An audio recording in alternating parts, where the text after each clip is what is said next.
നമസ്കാരം. സമക്ഷത്തിലേക്ക് സ്വാഗതം. ജീവിതയാത്ര എന്നാണല്ലോ പറയുക. ജീവിതത്തിൽ പക്ഷേ നിരവധി യാത്രകൾക്കിടയിൽ തടസ്സങ്ങൾ, ചിലപ്പോൾ ജീവിതം തന്നെ അവസാനിക്കുന്ന ദുരന്തങ്ങളും. ഈ ഒരു പ്രതലത്തിൽ ദിവസങ്ങൾക്ക് മുമ്പ് നടന്ന ദാരുണമായ അരൂർ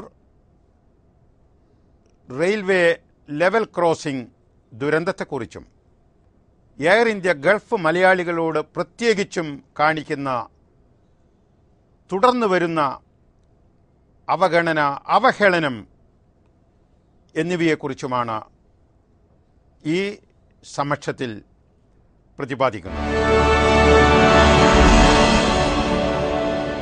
ഇക്കഴിഞ്ഞ സെപ്റ്റംബർ 23 ഞായറാഴ്ച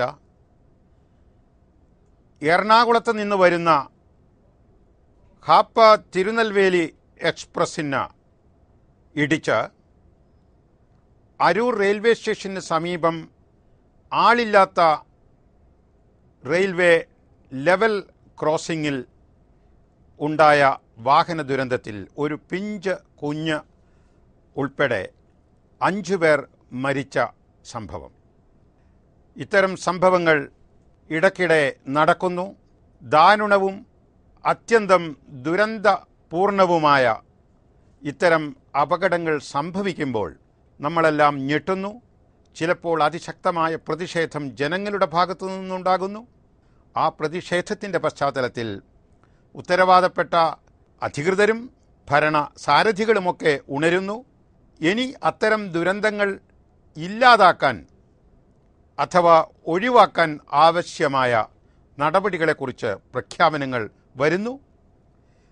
ആ പ്രഖ്യാപനങ്ങൾക്കനുസരിച്ച് ചില കാര്യങ്ങളൊക്കെ നടന്നു എന്ന് വരാം. പക്ഷേ ദുരന്തങ്ങൾക്ക്, അപകടങ്ങൾക്ക് ഇടയാക്കുന്ന പല കാരണങ്ങളും കാര്യങ്ങളും പിന്നെയും അവശേഷിക്കുന്നു എന്നുള്ള ദുരവസ്ഥ തുടരുന്നു. ഇതുതന്നെയാണ് അരൂർ റെയിൽവേ ലെവൽ ക്രോസിംഗിൽ ഏറ്റവും ഒടുവിലായി ഉണ്ടായ ഈ അപകടവും നമ്മെ ഒരു ഞെട്ടലോടുകൂടി ഉണർത്തുന്നത്. ഏതാണ്ട് 16 വർഷങ്ങൾക്ക് മുമ്പ് 1996 ചേപ്പാട് ഒരു ദുരന്തം സംഭവിച്ചിരുന്നു. ചേപ്പാട് ഇതുപോലെ ആളില്ലാത്ത റെയിൽ ക്രോസിംഗിൽ ഒരു ടൂറിസ്റ്റ് ബസ് പാഞ്ഞു വരുന്ന ട്രെയിനിൽ ഇടിച്ച് 35 പേരാണ് അന്ന് മരണപ്പെട്ടത്. നാടിനെ നടുക്കിയ മഹാദുരന്തം.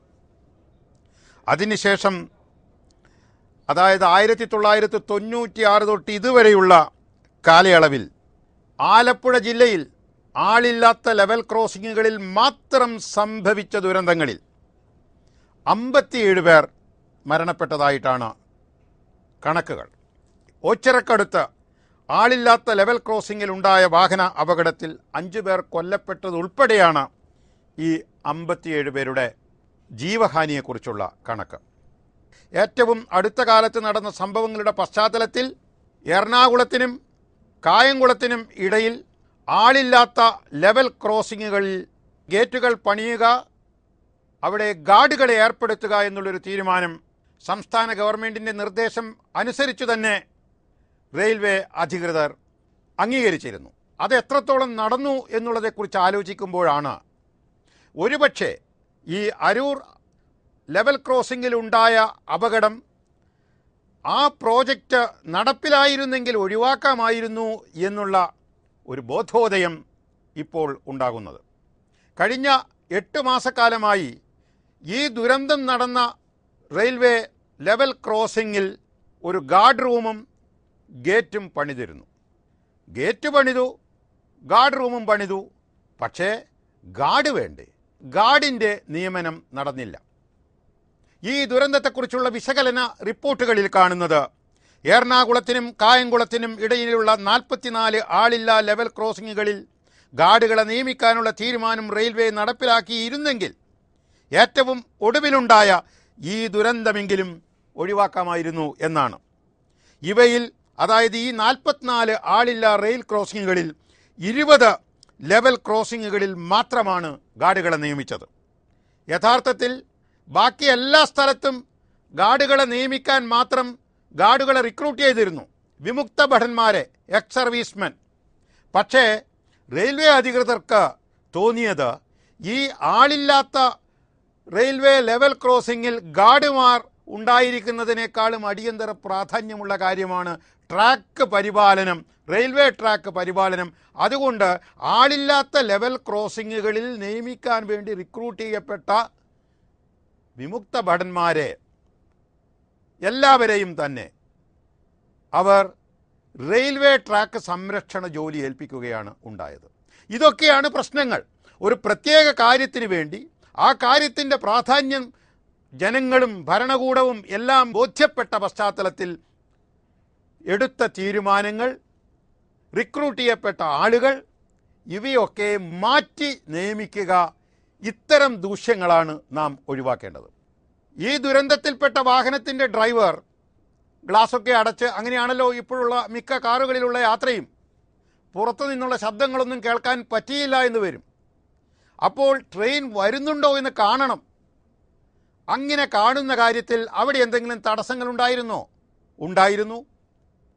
എറണാകുളം ഭാഗത്ത് നിന്ന് വരുന്ന ട്രെയിൻ ആ പ്രത്യേക ലെവൽ ക്രോസിങ്ങിന് അടുത്ത് എത്തുന്നത് ഒരു വളവ് പിന്നിട്ടാണ്. ആ വളവിന് തൊട്ടടുത്തായി കുറ്റിക്കാടുകളുണ്ട്, കണ്ടൽ വൃക്ഷങ്ങൾ ഉൾപ്പെടെയുള്ള കുറ്റിക്കാട്. അവിടെ നിന്ന് വരുന്ന ട്രെയിൻ തീർച്ചയായും ഡ്രൈവർ അങ്ങനെ തിരിഞ്ഞു നോക്കുമ്പോൾ കാണാനും പറ്റില്ല. മറ്റൊരു കാര്യം, ഗാർഡിനെ നിയമിച്ചിട്ടില്ലെങ്കിലും അവിടെ ഒരു താൽക്കാലിക കെട്ടിടമോ അല്ലെങ്കിൽ ഒരു സ്ഥിരം ഗാർഡ് റൂമോ പണിതിട്ടുണ്ടല്ലോ. ആ കെട്ടിടവും ട്രെയിൻ വരുന്നത് കാണാൻ തടസ്സമായിരുന്നു എന്ന് ഒരു വാദമുണ്ട്. എന്തായാലും നടക്കേണ്ടത് നടന്നു. മഹാദുരന്തം, 5 പേർ മരിച്ചു, ഒരു പിഞ്ച് കുഞ്ഞ് ഉൾപ്പെടെ. വാഹനങ്ങൾ, മോട്ടോർ ബൈക്കായാലും സൈക്കിളായാലും കാറുകളായാലും ഏറെ ഇഷ്ടപ്പെടുന്ന കുസൃതി കുരുന്നായ ഒരു കൊച്ചുകുട്ടി ആ ദുരന്തത്തിൽ മരണപ്പെടുന്നു. ഇതെല്ലാം ഒഴിവാക്കാൻ സാധിക്കുമായിരുന്ന ദുരന്തങ്ങളാണ് എന്ന് എല്ലാവരും പറയുന്നു. പക്ഷേ വേണ്ടത്ര ശ്രദ്ധ വേണ്ടുന്ന സമയത്ത് ഉണ്ടായാൽ മാത്രമേ നമുക്ക് ഇത്തരം ദുരന്തങ്ങൾ ഒഴിവാക്കാൻ പറ്റുകയുള്ളൂ. തിരുവനന്തപുരം റെയിൽവേ ഡിവിഷൻ പരിധിയിൽ 407 ലെവൽ ക്രോസിങ്ങുകളിൽ 100 എണ്ണം ആളില്ലാത്തതാണ്. 100 കിലോമീറ്റർ ദൈർഘ്യമുള്ള എറണാകുളം കായംകുളം റൂട്ടിലാണ് രാജ്യത്ത് ഏറ്റവും കൂടുതൽ ലെവൽ ക്രോസിങ്ങുകൾ ഉള്ളത്. അവിടങ്ങളിൽ വളവുകളിലൊക്കെ ഇത്തരം ക്രോസിങ്ങുകൾ വരുന്നത് കഴിയുന്നതും ഒഴിവാക്കണം എന്നുള്ളത് തന്നെയാണ് പ്രധാനം. അതോടൊപ്പം തന്നെ റെയിൽവേ ട്രാക്കിൻ്റെ ഇരുവശത്ത് എന്ത് സംഭവിച്ചാലും ഒരു പ്രശ്നവുമില്ല എന്നുള്ളൊരു ചിന്താഗതി നമ്മുടെ റെയിൽവേ അധികൃതർക്ക് പരമ്പരാഗതമായി ഉണ്ട്. ഈ റെയിൽവേ ട്രാക്കുകളുടെ ഇരുവശവും ജനങ്ങൾ തിങ്ങിപ്പാർക്കുന്ന ഗ്രാമപ്രദേശങ്ങളും അതിലൂടെ വാഹന ഗതാഗതവും ഒക്കെ നടക്കുന്ന സ്ഥലങ്ങളാണ്. അപ്പോൾ റെയിൽ ക്രോസ് ചെയ്തു പോകാൻ ആവശ്യമായി വരുന്ന എത്രയോ വാഹനങ്ങൾ പലരും ശ്രദ്ധിക്കും. ചിലപ്പോൾ ഈ ദുരന്തങ്ങൾ മാടി വിളിക്കുന്നു എന്നും മറ്റും പറയുന്ന ഒരു ഘട്ടത്തിൽ ഇത് വേണ്ടത്ര ശ്രദ്ധിക്കാനും പറ്റുകയില്ല. അതുകൊണ്ട് ഈ കാര്യത്തിൽ ട്രാക്കുകൾ ദൂരെ നിന്ന് കാണുകയും വളരെ ദൂരെ നിന്ന് തന്നെ ട്രെയിനുകൾ വരുന്നത് കാണുകയും ചെയ്യുവാനുള്ള സൗകര്യം ഉണ്ടാക്കത്തക്ക രീതിയിൽ അവിടെയൊക്കെ ഒന്ന് തെളിച്ച കുറ്റിക്കാടുകളുണ്ടെങ്കിൽ വെട്ടിമാറ്റി അങ്ങനെയൊക്കെയുള്ള മുൻകരുതലുകൾ ആവശ്യമാണ്. ഇത് വാഹനങ്ങൾ കടന്നു പോകുന്നവർക്ക് മാത്രമല്ല ഈ ദുരന്തങ്ങൾ സംഭവിക്കുന്നത്. ചിലപ്പോൾ റെയിൽവേ ട്രാക്ക് മുറിച്ചു കടക്കുന്നതിനിടയിൽ പെട്ടെന്ന് വണ്ടി ഇടിച്ച എത്രയോ പേർ മരണപ്പെട്ടത് ഈ കുറേ വർഷങ്ങളുടെ കണക്കുകളിൽ നമുക്ക് ഓർമ്മിക്കാവുന്നതേയുള്ളൂ. റെയിൽവേ അപകട മരണങ്ങളിൽ 65% ലെവൽ ക്രോസിങ്ങുകളിൽ ഉണ്ടായ അപകടങ്ങളിൽ സംഭവിക്കുന്നതാണ്. നമ്മുടെ രാജ്യത്ത് ആകെ 32,735 ലെവൽ ക്രോസിങ്ങുകളുണ്ട്. ചില്ലറയൊന്നുമല്ല ആ കണക്കുകൾ. ലെവൽ ക്രോസിങ്ങുകളിൽ 14,896 ലെവൽ ക്രോസിങ്ങുകളും ആളില്ലാത്ത ലെവൽ ക്രോസിങ്ങുകളാണ്. അപ്പോൾ ആ പ്രശ്നം കുറെ കൂടി സങ്കീർണമായ രീതിയിൽ ദുരന്ത കാരണമാകുന്നു എന്ന് ഈ കണക്കുകൾ തന്നെ സൂചിപ്പിക്കുന്നു. ഈ ലെവൽ ക്രോസിങ്ങുകളൊക്കെ ഒഴിവാക്കുന്നതിന് വേണ്ടി അതിനടിയിലൂടെയുള്ള അണ്ടർപാസുകളും മേലെയുള്ള റെയിൽവേ ഓവർബ്രിഡ്ജുകളും നിർമ്മിക്കുന്നതിന് വേണ്ടി 50,000 കോടി രൂപ ആവശ്യമായി വന്നേക്കും. അഖിലേന്ത്യാ തലത്തിലുള്ള ഒരു ഏകദേശ കണക്കാണിത്. പക്ഷേ ഈ സുരക്ഷാ ആവശ്യങ്ങൾ വളരെ കൂലങ്കഷമായി തന്നെ വിലയിരുത്തിക്കൊണ്ട് റെയിൽവേ സുരക്ഷാ റിവ്യൂ സമിതി ചെയർമാൻ അനിൽ ഖക്കോത്കർ പറഞ്ഞത് ലെവൽ ക്രോസിങ്ങുകളെല്ലാം ഒഴിവാക്കിയാൽ റെയിൽവേക്ക് ഒരു വർഷം 7,000 കോടി രൂപ ലാഭിക്കാമെന്നാണ്. എന്ന് പറഞ്ഞാൽ മൊത്തം ലെവൽ ക്രോസിങ്ങുകൾ ഒഴിവാക്കാൻ ആവശ്യമായ അണ്ടർപാസുകളും ഓവർബ്രിഡ്ജുകളും നിർമ്മിക്കാൻ ആവശ്യമായ 50,000 കോടി രൂപയിൽ ഓരോ വർഷവും 7,000 കോടി രൂപ ആ ഇനത്തിൽ അതുകൊണ്ടുണ്ടാകുന്ന ലാഭം കൊണ്ട് റെയിൽവേക്ക് ആദായമുണ്ടാകുന്നു. അങ്ങനെയാണെങ്കിൽ 7-8 വർഷങ്ങൾക്കിടയിൽ ഈ ലെവൽ ക്രോസിങ്ങുകൾ പൂർണ്ണമായും ഇല്ലാതാക്കാൻ ചെലവഴിക്കുന്ന തുക തിരിച്ചു പിടിക്കാം എന്നാണ് റെയിൽവേ സുരക്ഷാകാര്യ സമിതിക്ക് വേണ്ടി അതിൻ്റെ ചെയർമാൻ തന്നെ സാക്ഷ്യപ്പെടുത്തുന്നത്. ഏറ്റവും ശ്രദ്ധേയമായ ഒരു വസ്തുതയും നിർദ്ദേശവും തന്നെയാണിത്. ഏതായാലും ഇവിടെ പ്രധാനം മനുഷ്യജീവൻ തന്നെയാണ്. മനുഷ്യജീവനുകൾ ഇത്തരം അപകടങ്ങളിൽ പൊലിഞ്ഞു പോകുന്നത്, ഇത്തരം ദുരന്തങ്ങളിൽ ഊർന്നില്ലാതാകുന്നത് ഒഴിവാക്കാൻ വേണ്ടി ബന്ധപ്പെട്ട എല്ലാവരും അവർ ആവിഷ്കരിക്കുന്ന പദ്ധതികൾ, സുരക്ഷാ ക്രമീകരണങ്ങൾ, അതിനു വേണ്ടിയുള്ള പ്രത്യേക സംവിധാനങ്ങൾ കാലതാമസം ഒട്ടുമില്ലാതെ പരമപ്രാധാന്യത്തോടുകൂടി അടിയന്തര പരിഗണന വെച്ചുകൊണ്ട് നടപ്പിലാക്കാൻ ഇനിയെങ്കിലും ശ്രദ്ധിക്കണമേ എന്നുള്ള അപേക്ഷയോടുകൂടി ഈ വിഷയത്തെക്കുറിച്ച് സമക്ഷത്തിൽ പറഞ്ഞു വയ്ക്കുകയാണ്. സമക്ഷത്തിൽ ഉന്നയിക്കുന്ന രണ്ടാമത്തെ പ്രശ്നം എയർ ഇന്ത്യ ഗൾഫ് മലയാളി യാത്രക്കാരോട് കാണിക്കുന്ന കടുത്ത അവഗണനയും അവഹേളനവുമാണ്. സൂര്യൻ കിഴക്കുദിക്കും, പടിഞ്ഞാറ് അസ്തമിക്കും, ഒരിക്കൽ ജനിച്ചാൽ ഒരിക്കൽ മരിക്കും.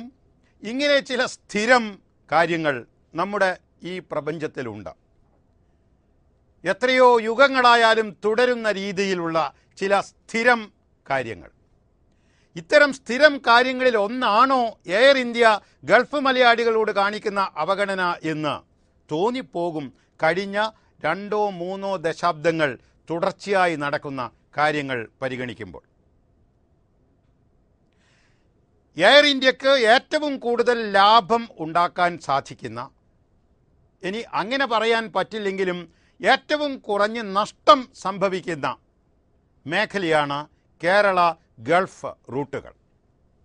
എയർ ഇന്ത്യ അതിൻ്റെ 3 വർഷക്കാലത്തെ സാമ്പത്തിക റിപ്പോർട്ട് ഈ അടുത്ത കാലത്ത് പുറത്തിറക്കിയപ്പോൾ ഇപ്പോഴും ഭീമമായ നഷ്ടം സഹിച്ചുകൊണ്ടാണ് നമ്മുടെ സ്വന്തം എയർ ഇന്ത്യ പ്രവർത്തിക്കുന്നത് എന്ന് വീണ്ടും വെളിവാക്കപ്പെട്ടിരിക്കുകയാണ്.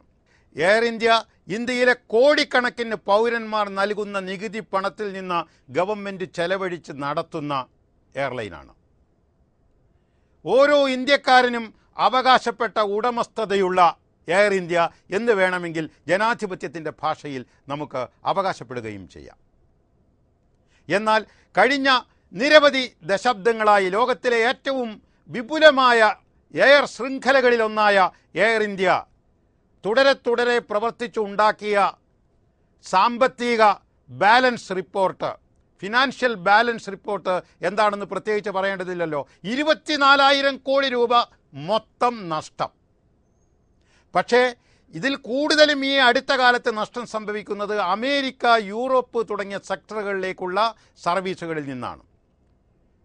നേരത്തെ സൂചിപ്പിച്ചതുപോലെ ഏറ്റവും കുറഞ്ഞ നഷ്ടം സംഭവിക്കുന്നത് ഗൾഫ് സെക്ടറിലാണ്. കാരണം ഗൾഫ് മലയാളികൾ നാട്ടിലേക്ക് വരാനും പോകാനുമായി ഉപയോഗിക്കുന്നത് രാജ്യസ്നേഹത്തിൻ്റെ പേരിലും നമ്മുടെ സ്വന്തം എയർലൈനാണല്ലോ എന്നുള്ള ആ യാഥാർത്ഥ്യത്തിൻ്റെ പേരിലും എയർ ഇന്ത്യയെ തന്നെയാണ്. പലപ്പോഴും എയർ ഇന്ത്യയുടെ ഈ അവഗണന സഹിക്കാൻ പറ്റാതെ ബഹിഷ്കരണ ആഹ്വാനം പല ഗൾഫ് മലയാളി സംഘടനകളും നടത്തിയിട്ടുണ്ട്.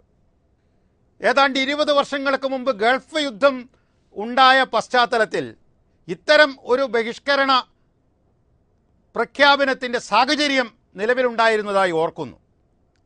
എയർ ഇന്ത്യയുടെ കടുത്ത അവഗണനയെ തുടർന്ന് പല ഗൾഫ് മലയാളി സംഘടനകളും ഒന്നിച്ച് ഒരേ ശബ്ദത്തിൽ നമുക്ക് ഒരു ബഹിഷ്കരണ ദൗത്യത്തിൻ്റെ ആവശ്യമുണ്ട് എന്ന് പറഞ്ഞിരുന്നു. അതിനുള്ള ചില നടപടികളും നീക്കിയിരുന്നു. അപ്പോൾ എയർ ഇന്ത്യക്ക് നിർണായകമായൊരു സേവനം നടത്താനുള്ളൊരു അവസരം ലഭിച്ചു. അതായത് കുവൈറ്റിൽ നിന്ന് ഇറാഖ് വഴി അമ്മാനിൽ എത്തിയ 10,000-കണക്കിന് ഇന്ത്യക്കാരെ സ്വന്തം നാട്ടിലേക്ക് തിരിച്ചു കൊണ്ടുവരുവാനുള്ള നിർണായക ദൗത്യം ഭരണകൂടം എയർ ഇന്ത്യയെ ഏൽപ്പിച്ചു. എയർ ഇന്ത്യയുടെ ബിസിനസ് ജീനിയസ് എന്നൊക്കെ അവകാശപ്പെടുന്ന മേധാവികൾ ഒരുപക്ഷെ അവരുടെ ബുദ്ധിയിൽ നിന്ന് ഉദിച്ച ഒരു കാര്യമായിരിക്കും എന്ന് ഇപ്പോൾ തോന്നുന്നില്ല. അങ്ങനെയല്ല അവരുടെ മൊത്തം കാര്യങ്ങളിലുള്ള സമീപനം. അത് ഗവൺമെൻറ്റിൻ്റെ നയപരമായ ഒരു തീരുമാനമായിരുന്നു. എയർ ഇന്ത്യ ഒരുപക്ഷെ ലോകത്തിൽ ഏറ്റവും കൂടുതൽ ആളുകളെ സ്വദേശത്തേക്ക് മടക്കി കൊണ്ടുവരുന്ന ആ മഹാദൗത്യം എന്ന റെക്കോർഡ് സ്ഥാപിച്ചുകൊണ്ട് അന്ന് ആ നല്ല കാര്യം ചെയ്തിരുന്നു. അതേ തുടർന്ന് എയർ ഇന്ത്യയോട് തോന്നിയ അമർഷം മിക്കവാറും ഗൾഫ് മലയാളികളിൽ പൊതുവെ അസ്തമിച്ചിരുന്നു. പക്ഷേ വീണ്ടും ദൈനംദിന പ്രവർത്തനങ്ങളുടെ കാര്യത്തിൻ്റെയും അനുഭവങ്ങളുടെയും പശ്ചാത്തലത്തിൽ ഈ അവഹേളനം വീണ്ടും തുടരുകയാണ് എന്ന് എല്ലാവർക്കും, ഗൾഫ് മലയാളികളിൽ എല്ലാ വിഭാഗം ആളുകൾക്കും ഏതാണ്ട് മനസ്സിലായി തുടങ്ങി. വീണ്ടും കഴിഞ്ഞ 3 വർഷക്കാലത്തിനിടയിൽ എയർ ഇന്ത്യ എന്ന് പറഞ്ഞാൽ പ്രത്യേകിച്ച് ഗൾഫ് മലയാളികൾക്ക് വേണ്ടി പ്രവർത്തനം ആരംഭിച്ച എയർ ഇന്ത്യ എക്സ്പ്രസിൻ്റെ ഏറ്റവും കൂടുതൽ സർവീസുകൾ റദ്ദ് ചെയ്യുന്നത് ഗൾഫ് കേരള സെക്ടറിലാണ്. ഇതിൻ്റെ ഏറ്റവും ഒടുവിലത്തെ ഉദാഹരണമായി ചൂണ്ടിക്കാണിക്കാവുന്നതാണ് ഈ സെപ്റ്റംബർ 22-ാം തീയതി തിരുവനന്തപുരത്ത് നിന്നും ഷാർജയിലേക്കുള്ള എയർ ഇന്ത്യ വിമാനം പെട്ടെന്ന് ഒരു മുന്നറിയിപ്പുമില്ലാതെ ക്യാൻസൽ ചെയ്ത് 100 കണക്കിന് യാത്രക്കാർ തിരുവനന്തപുരത്ത് തങ്ങി നിന്ന് ഏറെ ദുരിതങ്ങൾ അനുഭവിക്കേണ്ടി വന്ന ആ സംഭവം ഉണ്ടായത്. അത് ലജ്ജാകരം എന്നാണ് ബഹുമാനപ്പെട്ട കേരള മുഖ്യമന്ത്രി ശ്രീ ഉമ്മൻചാണ്ടി വിശേഷിപ്പിച്ചത്. അദ്ദേഹം പ്രധാനമന്ത്രി, കേന്ദ്ര വ്യോമയാന മന്ത്രി എന്നിവർക്ക് അടിയന്തര സന്ദേശങ്ങൾ അയച്ചു. കേരള പ്രദേശ് കോൺഗ്രസ് കമ്മിറ്റി അധ്യക്ഷൻ ശ്രീ രമേശ് ചെന്നിത്തല, അതുപോലെ തന്നെ കേന്ദ്രത്തിൽ പ്രവാസകാര്യ ക്യാബിനറ്റ് മന്ത്രിയായ ശ്രീ വയലാർ രവി, തിരുവനന്തപുരത്തിൻ്റെ MP ഡോക്ടർ ശശി തരൂർ, അതുപോലെ തന്നെ വിദേശ മലയാളി വകുപ്പ് എന്ന് പറയുന്ന നോർക്കയുടെ മന്ത്രി ശ്രീ KC ജോസഫ്, ഇങ്ങനെ ജനനേതാക്കളും ഭരണകർത്താക്കളും കേരളത്തിൽ നിന്ന് അടിയന്തര സന്ദേശങ്ങൾ ഡൽഹിയിലേക്ക് അയച്ചു. ഇത് ലജ്ജാകരമാണ്, ഇത് ആവർത്തിക്കരുത്, ഇത് അവഗണനയാണ്, ഇത് അവഹേളനമാണ് എന്ന് കേന്ദ്ര ഗവൺമെൻറ്റിൻ്റെ ശ്രദ്ധയിൽ ശക്തമായ ഭാഷയിൽ ശക്തമായ സ്വരത്തിൽ പെടുത്തിയപ്പോൾ അതിന് ഇപ്പോൾ ചില പ്രതികരണങ്ങൾ ലഭിച്ചു തുടങ്ങിയിരിക്കുന്നു. കേന്ദ്ര വ്യോമയാന മന്ത്രി അജിത് സിംഗ് കേരളത്തിൽ വന്ന് ഈ പ്രശ്നം നേരിട്ട് പഠിച്ച് അതിന് പരിഹാരമുണ്ടാക്കും എന്നാണ് ഡോക്ടർ ശശി തരൂർ അദ്ദേഹത്തെ ഉദ്ധരിച്ചുകൊണ്ട് മാധ്യമങ്ങളെ അറിയിച്ചത്. ഈ പ്രശ്നം പഠിക്കാൻ കേരളത്തിൽ വരേണ്ടുന്ന കാര്യം ഉണ്ടോ എന്നുള്ളത് നമുക്ക് ന്യായമായും ചോദിക്കാവുന്ന ഒരു കാര്യമാണ്. ഇതൊക്കെ പഠിച്ച് മനസ്സിലാക്കേണ്ടുന്ന കാര്യമാണോ? ബഹുമാനപ്പെട്ട കേന്ദ്ര വ്യോമയാന മന്ത്രി അജിത് സിംഗ് വരട്ടെ, അദ്ദേഹത്തെ സ്വാഗതം ചെയ്യാം. അദ്ദേഹം നേരിട്ട് പ്രശ്നം കണ്ട് മനസ്സിലാക്കി പരിഹരിക്കുമെങ്കിൽ ഏറെ നല്ലത്. പക്ഷേ ഇത് മന്ത്രിതലത്തിലോ അല്ലെങ്കിൽ ഗവൺമെൻറ്റിൻ്റെ രാഷ്ട്രീയ നേതൃത്വ തലത്തിലോ സംഭവിക്കുന്ന അവഗണനയോ അവഹേളനമോ ആണെന്ന് നമുക്ക് പറയാവതല്ല. എയർ ഇന്ത്യ എന്ന ഈ മഹാസംവിധാനത്തിൽ കഴിഞ്ഞ നിരവധി ദശാബ്ദങ്ങളായി നിലനിൽക്കുന്ന ഒരുതരം ധിക്കാരപരമായ മനഃശാസ്ത്രം, അത് ഈ പ്രശ്നത്തിൻ്റെ പിറകിലുണ്ട് എന്ന് നിസ്സംശയം പറഞ്ഞു വെക്കാൻ ഞങ്ങൾ ആഗ്രഹിക്കുന്നു. ഇത് എയർ ഇന്ത്യയിലെ ബഹുമാനപ്പെട്ട അധികൃതരോടുള്ള ഏതെങ്കിലും തരത്തിലുള്ള ബഹുമാനക്കുറവല്ല, മറിച്ച് ഇതൊരു യാഥാർത്ഥ്യം അടിവരയിട്ട് പറയേണ്ടുന്ന ഉത്തരവാദിത്വം ഒരു മാധ്യമം എന്ന നിലയിൽ ഞങ്ങൾക്കുണ്ട് എന്നുള്ള ചിന്തയിൽ നിന്നാണ് ഇങ്ങനെ വളരെ വ്യക്തമായ സ്വരത്തിൽ ഈ ധിക്കാരപരമായ മനഃശാസ്ത്രത്തെ ഞങ്ങൾ ചൂണ്ടിക്കാണിക്കാൻ ആഗ്രഹിക്കുന്നത്. ഈ മനഃശാസ്ത്രമാണ് മാറ്റേണ്ടത്. എയർ ഇന്ത്യ എക്സ്പ്രസ് തുടങ്ങുന്നത് വർഷങ്ങൾക്ക് മുമ്പാണ്. ഓർമ്മിക്കാമെങ്കിൽ കഴിഞ്ഞ UDF ഭരണകാലത്ത് മുഖ്യമന്ത്രി ഉമ്മൻചാണ്ടിയുടെ നിർദ്ദേശം അനുസരിച്ച് തന്നെയാണെന്ന് തോന്നുന്നു എയർ ഇന്ത്യ എക്സ്പ്രസ് തുടങ്ങുന്നത്. ഗൾഫിലെ മലയാളികൾ, പ്രത്യേകിച്ച് കുറഞ്ഞ വരുമാനക്കാരായ 1, 2, 3 വർഷം കഴിയുമ്പോൾ മാത്രം നാട്ടിലേക്ക് വരാൻ സാധിക്കുന്ന മലയാളി തൊഴിലാളികളെയും മറ്റും ലക്ഷ്യം വെച്ചുകൊണ്ട് പ്രത്യേകിച്ചും കുടുംബങ്ങളായി താമസിക്കുന്ന മലയാളികൾക്കും നാട്ടിലേക്ക് വരാനും കുട്ടികളോടൊത്ത് പോകാനും യാത്ര ചെയ്യാനുമൊക്കെ അങ്ങനെയുള്ള ലക്ഷ്യം വെച്ചുകൊണ്ടാണ് ബജറ്റ് എയർലൈൻ, താരതമ്യേന ചെലവ് കുറഞ്ഞ യാത്രാക്കൂലിയും സംവിധാനങ്ങളും എന്ന രീതിയിൽ എയർ ഇന്ത്യ എക്സ്പ്രസ് എന്ന പ്രത്യേക സർവീസ് എയർ ഇന്ത്യ തുടങ്ങിയത്. ആ സർവീസിൽ സഞ്ചരിക്കുന്നത് വലിയ പണക്കാരായ ഗൾഫ് മലയാളികളല്ല, മറിച്ച് സാധാരണക്കാരായ മലയാളികളാണ്. ഈ എയർ ഇന്ത്യ എക്സ്പ്രസ് സർവീസുകളിലെ 168 സർവീസുകളാണ് കഴിഞ്ഞ ഒരു മാസക്കാലത്ത് എയർ ഇന്ത്യ അധികൃതർ റദ്ദാക്കിയത്. സെപ്റ്റംബർ 7 മുതൽ ഒക്ടോബർ 12 വരെയുള്ള കാലയളവിൽ ഗൾഫിൽ നിന്ന് നാട്ടിലേക്കും നാട്ടിൽ നിന്ന് ഗൾഫിലേക്കും യാത്ര ചെയ്യുന്നതിന് വേണ്ടി മുൻകൂട്ടി റൊക്കം കാശ് അടച്ച് റിസർവ് ചെയ്ത യാത്രക്കാരോട് പൂർണ്ണമായ അവഹേളനവും അവഗണനയും കാട്ടിക്കൊണ്ടാണ് എയർ ഇന്ത്യ ഇത്തരം 168 സർവീസുകൾ മുടക്കിയത്. ഈ പ്രശ്നം ഇപ്പോഴും തുടരുന്നു എന്നുള്ള യാഥാർത്ഥ്യത്തിലേക്കാണ് വിരൽ ചൂണ്ടുന്നത്. ഗൾഫ് മലയാളികളോട് യഥാർത്ഥത്തിൽ എയർ ഇന്ത്യ അധികൃതർ കാണിക്കുന്ന ഈ അവഗണന സർവീസുകൾ റദ്ദാക്കുന്നതിൽ മാത്രമല്ല, നിരവധി ദശാബ്ദങ്ങളായി കേരളത്തിൽ നിന്ന് ഉപജീവനാർത്ഥം വിവിധ ഗൾഫ് നാടുകളിലേക്ക് സഞ്ചരിക്കുന്ന ആയിരക്കണക്കിന് പതിനായിരക്കണക്കിന് മലയാളികളിൽ ഭൂരിഭാഗം പേരും അടിസ്ഥാനപരമായി തൊഴിലാളികളാണ് എന്നുള്ള ആ ഒരു ചിന്തയിൽ നിന്ന് ഉദിച്ച ഒരു പ്രത്യേക വികാരമാണോ എന്താണ് എന്നറിയില്ല. എയർ ഇന്ത്യ ജീവനക്കാരും കാണിക്കുന്ന ശരാശരി പെരുമാറ്റ രീതി തന്നെ അവഗണന പൂർണ്ണമായ ഒന്നാണ്. ഇവരൊക്കെ ഗതിയില്ലാതെ ഗൾഫിലേക്ക് പോകുന്നവരാണ് എന്നുള്ള ഒരുതരം പുച്ഛ മനോഭാവത്തിൽ നിന്ന് ചില എയർ ഇന്ത്യ അധികൃതരും ചില ജീവനക്കാരും പെരുമാറുന്നു എന്ന് പറഞ്ഞാൽ നിഷേധിക്കാവുന്നതാണോ? അപ്പോൾ ഈ അവഗണന ദീർഘകാലമായി രംഗത്തുള്ളതാണ്. ഈ അവഗണനയ്ക്കെതിരെ കേരളത്തിൽ നിന്നുള്ള കേന്ദ്രമന്ത്രിമാരും കേരള മുഖ്യമന്ത്രി ഉൾപ്പെടെയുള്ള മന്ത്രിമാരും ജനനേതാക്കളും ഒരേ സ്വരത്തിൽ ഉറച്ച താക്കീതുകൾ നൽകേണ്ടുന്ന സമയം അതിക്രമിച്ചിരിക്കുകയാണ്.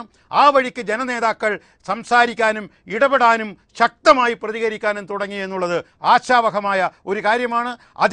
അതിൻ്റേതായ ഗുണഫലങ്ങൾ ഉണ്ടാകുമെന്ന് ഞങ്ങൾ ന്യായമായും പ്രതീക്ഷിക്കുന്നു. ആ വഴിക്ക് മാന്യ പ്രേക്ഷകരുടെ ശ്രദ്ധ ക്ഷണിച്ചുകൊണ്ടും ഉത്തരവാദപ്പെട്ട ജനനേതാക്കളുടെ ശ്രദ്ധ അപേക്ഷിച്ചുകൊണ്ടും കേട്ടതിന് നന്ദി, നമസ്കാരം, ജയ് ഹിന്ദ്.